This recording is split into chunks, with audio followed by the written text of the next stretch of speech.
It is a cold Tuesday in November in the year 1642. In the Junkerstraat in Amsterdam, the people are still asleep, while a heavy mist lies thick upon the canals. But in the master's workshop, a single, lonely tallow light is already burning. I am 14 years old. They call me an apprentice, yet my world does not consist of canvas and glory. It consists of dust, of cold, and of the unchanging sound of stone upon stone.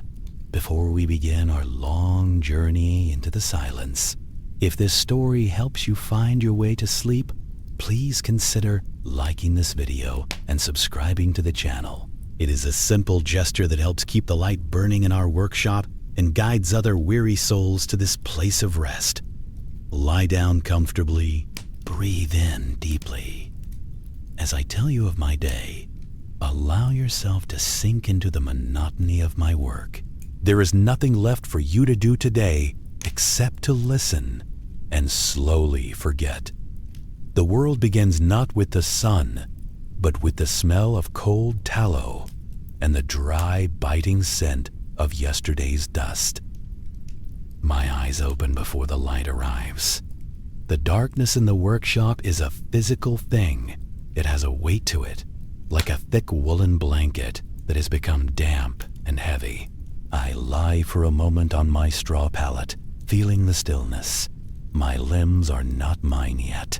They belong to the floor, to the shadows, and to the cold. The cold is not a sharp thing. It does not sting. Instead, it is a heavy, gray burden that has settled upon my shoulders during the night. It resides in my joints, making my fingers feel like thick pieces of wood. Slowly, I push myself up. The straw beneath me rustles. A dry, hollow sound that echoes in the rafters. One movement, then another. There is no hurry, for the work is inevitable. It has always been there, and it will be there when the sun sets. I find the flint and the steel. My hands move by memory, for the eyes are useless in this void. Plink, clink, plink. A spark catches. A tiny, fragile point of orange light blooms in the dark. I touch it to the wick of the tallow candle. The flame is small. A weak pulse of yellow that struggles against the vast gloom of the atelier.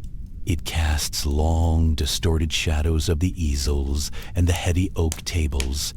They look like silent giants watching me, but they are only wood, just wood and shadow. I take the broom. The handle is worn smooth by my palms, the grain of the wood polished by 1,000 mornings, just like this. One. I begin at the far corner, near the master's great chair. One stroke to the left, one stroke to the right. The sound is a soft, rhythmic hiss against the floorboards. Shh, shh. I see the dust now. In the small circle of candlelight, the particles rise. They are tiny, spectral things.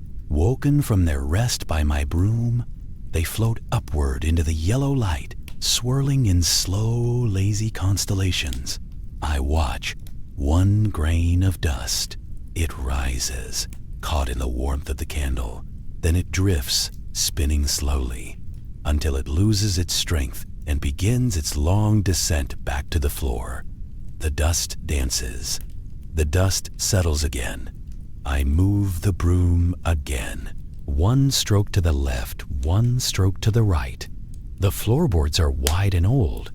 I know every knot in the wood, every gap where the pigments of the previous day have settled into the cracks. Tiny veins of ultramarine and burnt umber that will never come out. I sweep the dust toward the center of the room. My movements are mechanical, a pendulum of bone and breath. My mind begins to drift, following the rhythm. Left, right. The dust rises. The dust falls. The heaviness in my arms is familiar now. It is a dull, steady ache that hums in time with my breathing. It is not a thing to be fought. It is simply the state of being. The cold in the room begins to soften, not because it is getting warmer, but because I am becoming part of it. I am as cold as the stone floor, as silent as the unpainted canvases leaning against the walls. I reach the area beneath the grinding table. Here, the dust is heavier, mixed with the grit of the porphyr stone. I bend my knees slowly. The movement is sluggish, like stirring thick oil. I sweep the grit into a small pile. One stroke to the left. One stroke to the right. The candlelight flickers as a draft finds its way through the window frame. The shadows of the rafters move across the ceiling, stretching and shrinking, stretching and shrinking. I stand still for a moment, watching the dust motes. Thousands of them. Millions. They are the only things moving in Amsterdam. Outside, the canals are frozen silence. The ships are ghosts in the mist. I continue. The broom is an extension of my arms. I do not think about the end of the room. I think only of the next inch of wood, the next grain of sand. Shh, shh. The gray weight on my shoulders seems to spread, moving down my spine, settling into my hips. It is a grounding feeling. It anchors me to the earth. I am not a boy dreaming of art. I am the rhythm of the broom. I am the servant of the dust.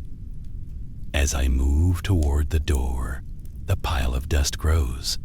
It is a small mountain of gray, a collection of everything that was discarded yesterday. Threads from a cloak, splinters of charcoal, dried flakes of skin, tiny hairs from a squirrel hairbrush. It is all the same now. It is all just matter, waiting to be moved. One stroke to the left, one stroke to the right. The light of the candle is burning down, the pool of melted fat widening around the wick. The smell of the tallow is thick, fatty, and old. It fills my senses, numbing them. My eyes are heavy, half closed as I follow the broom.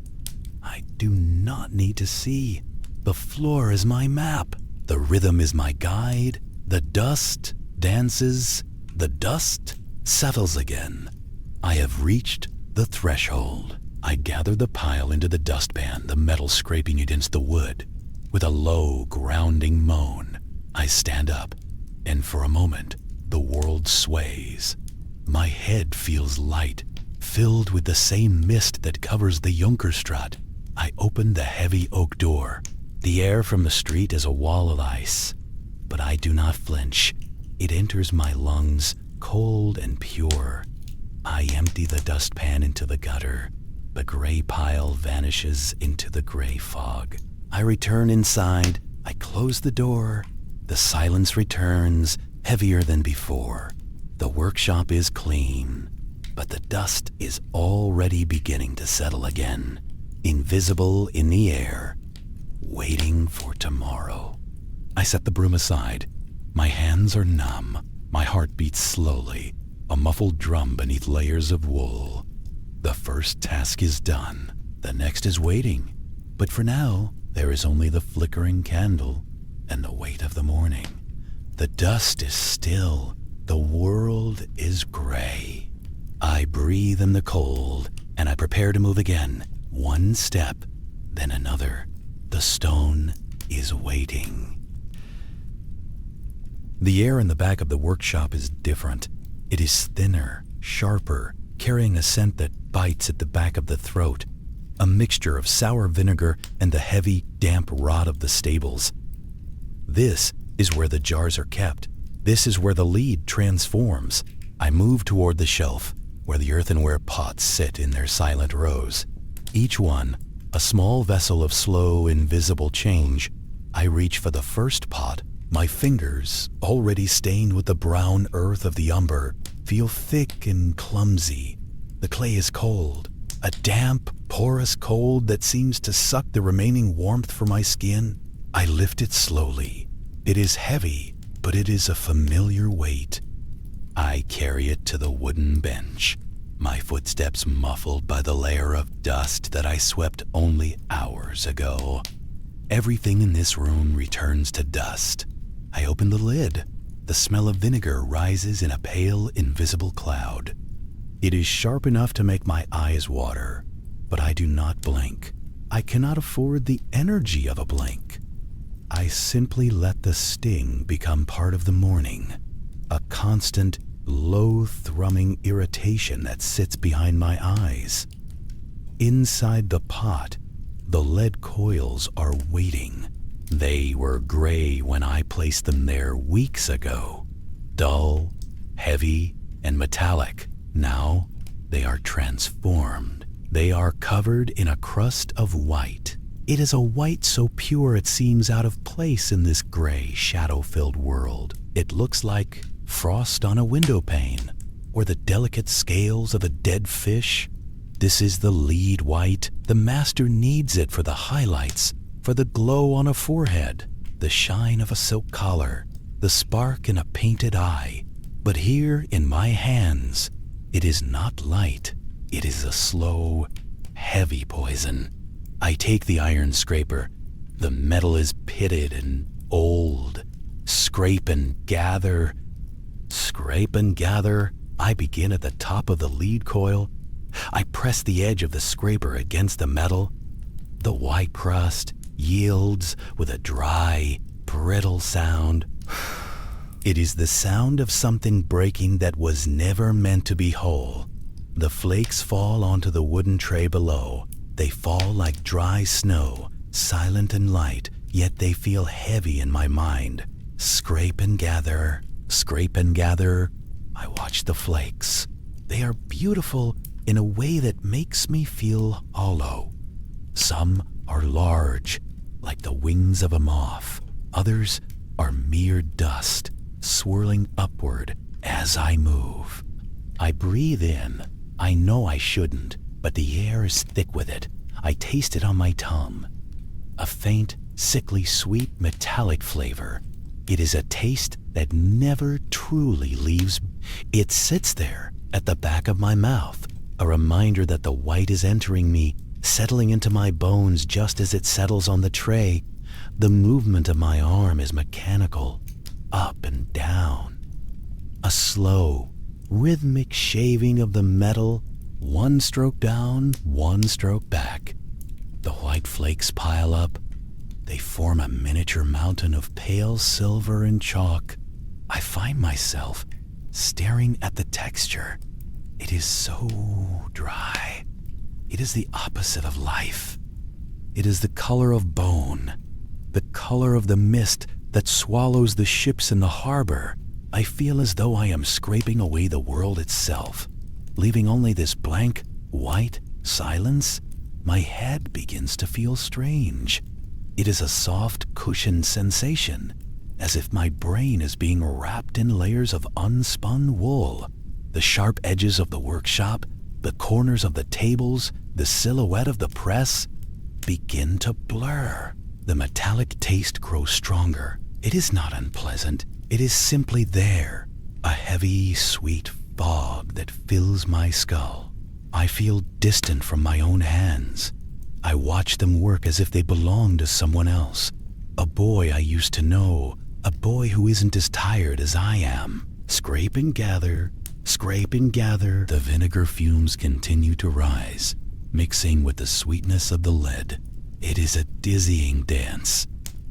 I lean my forehead against the cool stone of the wall for a moment. The cold is a relief. It grounds me. I count my breaths. 1, 2, 3. Each breath is a labor, a slow pull of the heavy air into my heavy lungs. I return to the coil. There is so much more to scrape. I have dozens of these pots. Each one must be emptied. Each one must be cleaned. Each strip of lead must be stripped bare so that the process can begin again. It is a cycle that has no end. The lead is buried in the dung of horses, the heat of the rot forcing the vinegar to eat the metal, creating the white life and decay, working together to create a color for the master's brush. One stroke down, one stroke back. The sound of the scraper is the only thing in the world. Kirk, kirk, kirk. It is a tiny, repetitive violence. I watch the white dust settle on my skin. It turns the hair on my arms gray. It settles into the cracks of my knuckles, highlighting the dryness of my skin. I am becoming a statue. I am being painted by the very material I prepare. I think of the master's paintings. I think of the way he uses this white to pull a face out of the darkness. He sees the light, I only see the dust. To him, this is the soul of a portrait. To me, it is a weight in my chest, a sweetness in my mouth that tells me I am fading. Scrape and gather. Scrape and gather. My movements slow even further. The tray is nearly full. The white mountain is tall now, its peaks crumbling under their own weight. I take a soft brush and sweep the smallest particles into the center. The dust dances. The dust settles. I feel a deep, meditative acceptance. This is my fate. To stand in the shadows, to breathe the poison, to scrape the white from the gray. There is no reason to hurry. To hurry would be to acknowledge that there is something else to do, somewhere else to be. But there is nothing else. There is only the pot, the lead, and the scraper. One stroke down, one stroke back. The fog in my head grows thicker. It is a peaceful fog. It drowns out the sounds of the waking city outside. The distant rumble of a cart on the cobblestones feels like a dream. The shouting of a sailor at the canal is only a ghost of a sound. I am here, in the white silence. I reach for the next pot. The ceramic is cold, the lid creaks, the vinegar bites. Scrape and gather, scrape and gather. My arms are like lead themselves, heavy, dull, and slow to move. I lift the scraper once more. The metal meets the crust. Quirky. Another flake falls. Another fragment of white joins the pile. The candlelight is a pale, sickly yellow against the brilliance of the lead white. I watch the flame flicker. It is dying, just as the morning is trying to be born. But the light doesn't matter here. I could do this in total darkness. I know the texture of the lead. I know the weight of the scraper. I know the rhythm of the poison. One stroke down, one stroke back. I am so tired. Not the tiredness that comes from a long walk or a day of play. It is a tiredness that has seeped into the marrow of my bones. It is a tiredness that feels like the lead itself, solid, unyielding, and gray. I accept it. I pull it around me like a heavy cloak. Scrape and gather. The white is all I see. The white is all I taste. Scrape and gather. The world is a pale shadow. I am the apprentice. I am the one who prepares the light so that others may see. But for me, there is only the slow, rhythmic scraping in the heart of the mist. Crick, crick, and again. One stroke down, one stroke back. The white falls, the white stays. The white dust is behind me now, left in its covered jars. I move to the other side of the workshop, near the heavy wooden press. The air here smells different. The sharp bite of vinegar is gone, replaced by something thicker, deeper. It is the smell of linseed oil, a rich, fatty, golden scent that seems to coat the inside of my lungs with every breath. It is the smell of patience. I stand before another slab of stone. This one is smoother, gray, and cold. stained with the ghosts of 1,000 colors that have been mixed upon its surface. In the center of the slab sits the pile of umber dust I ground earlier. It looks dry, dead, a small heap of shadowed earth waiting to be woken up. Beside it stands the large glass jar of linseed oil. The cold of the atelier has changed it. In the summer, it flows like water, but today, in this November chill, it is thick, reluctant. I tilt the jar slowly. The oil does not pour. It oozes. A heavy golden rope of liquid descends from the lip of the jar. It falls silently onto the peak of the brown dust pile. It does not splash. It sinks in slowly, darkening the earth where it touches, like rain hitting dry ground. I watch the oil spread, a slow-moving stain of amber swallowing the brown particles. I pour just enough. Years of doing this have taught my hands the weight of just enough. I set the heavy jar down. The glass makes a dull thud against the wood of the table. I pick up the palette knife. The handle is worn wood, smooth and dark from the oil of my own skin. The blade is flexible steel, thin and bright. It is the only bright thing in this corner of the room. I begin the marriage of dust and oil. I slide the metal blade under the edge of the pile. I lift the dry dust and fold it over the wet center. I press down. Clack. The steel hits the stone. Sweep. The blade drags the mixture across the surface. At first, they resist each other. The oil sits in globules, refusing to enter the tight knots of pigment. The dust remains stubborn and dry, flying up in tiny puffs if I move too fast. But I do not move fast. There is no fast here. Clack sweep. Clack sweep. My wrist turns.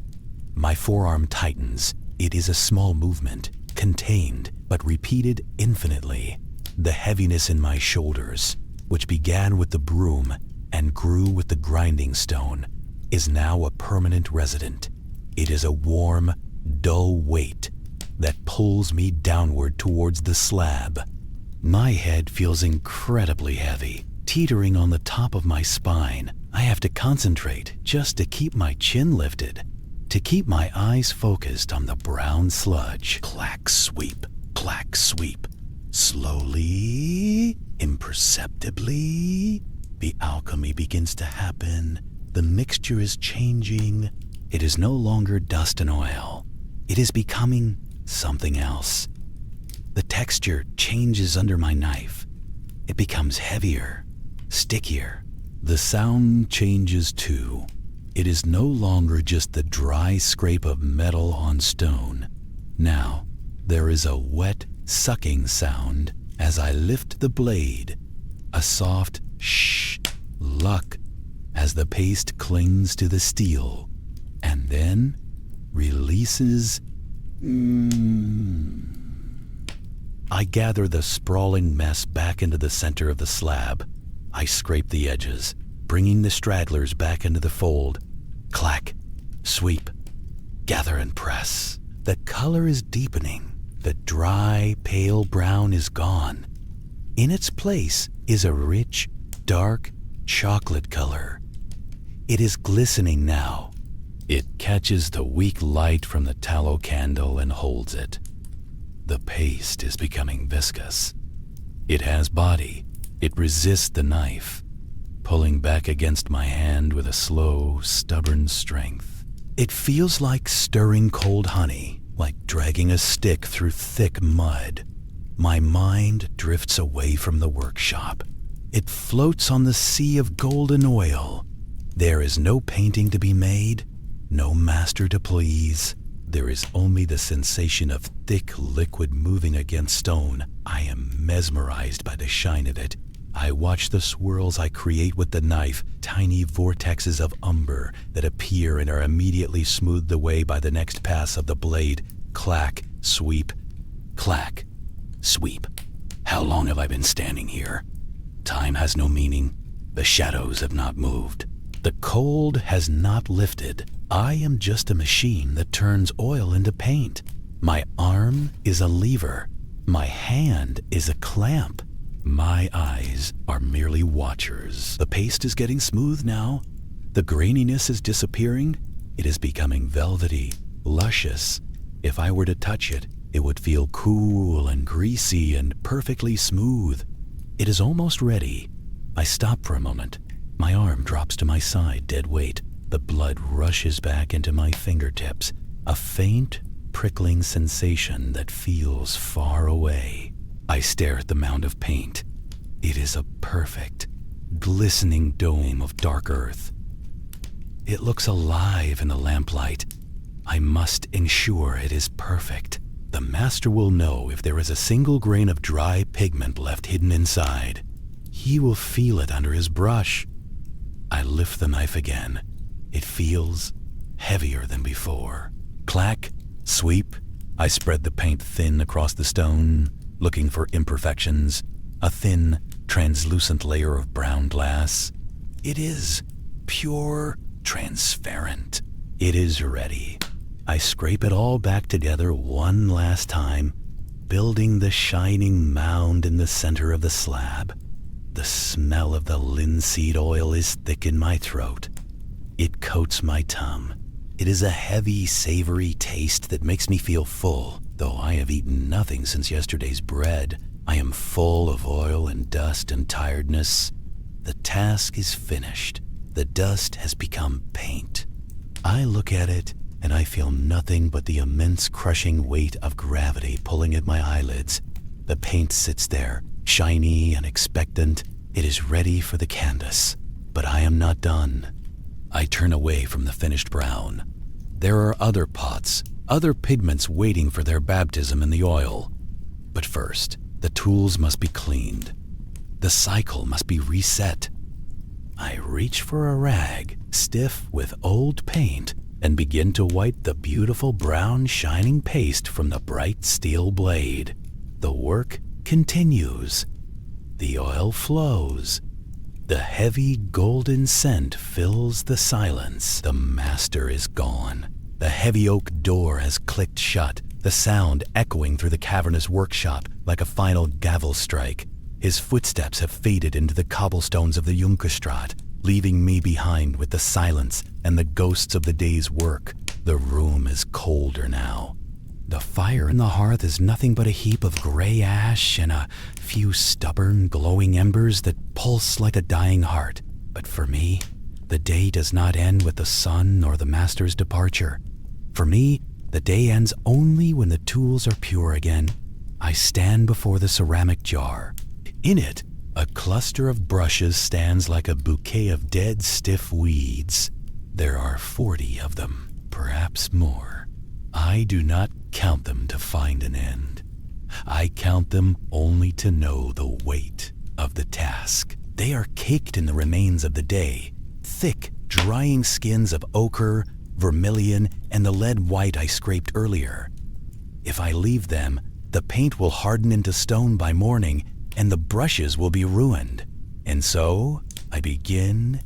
I reach for the first brush.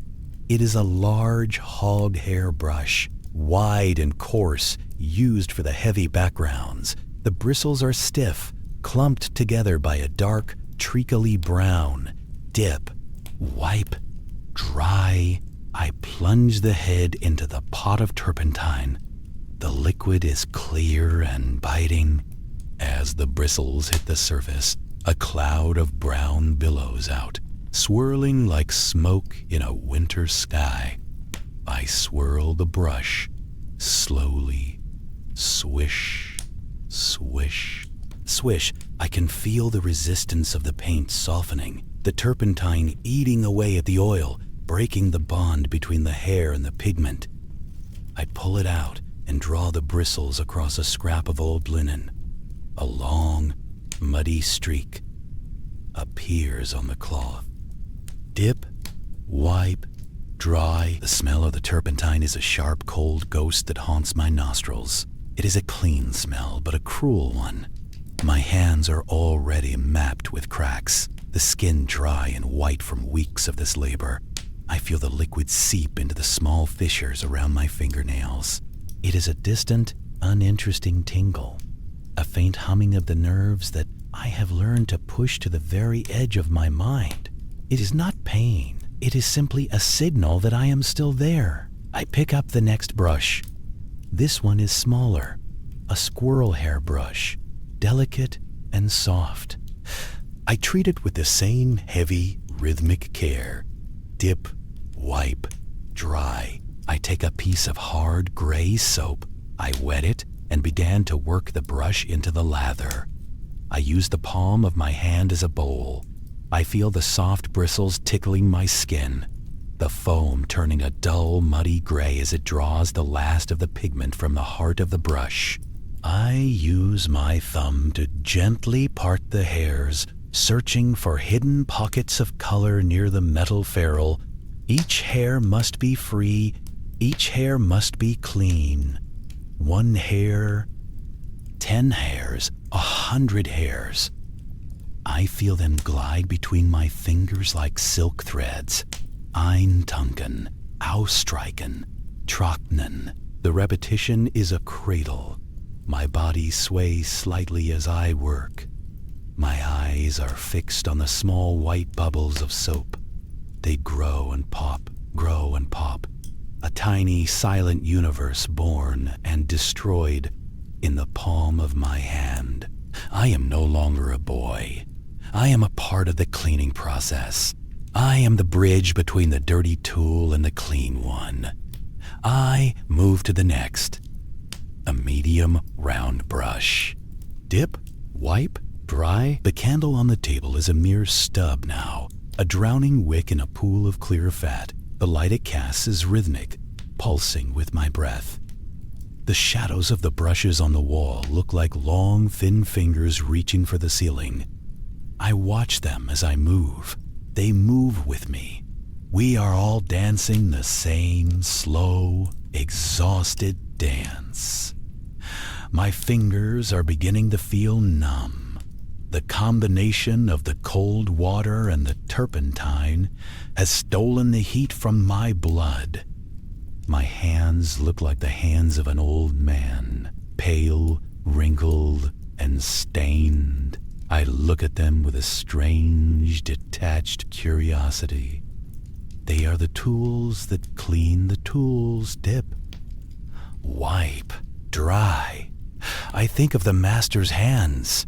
They are clean now, probably wrapped around a warm mug of ale or resting on a velvet sleeve. My hands are in the gray foam. But there is a peace in this. There is no one to watch me, no one to judge the speed of my work. The brushes do not hurry me. They wait their turn. With a patient wooden silence, I reach the halfway point. 20 brushes stand clean and damp on the drying rack, their heads pointed perfectly to preserve their shape. 20 more wait in the jar. Dip, wipe, dry. The sound of the water in the basin is a soft, rhythmic lap, splosh, pat.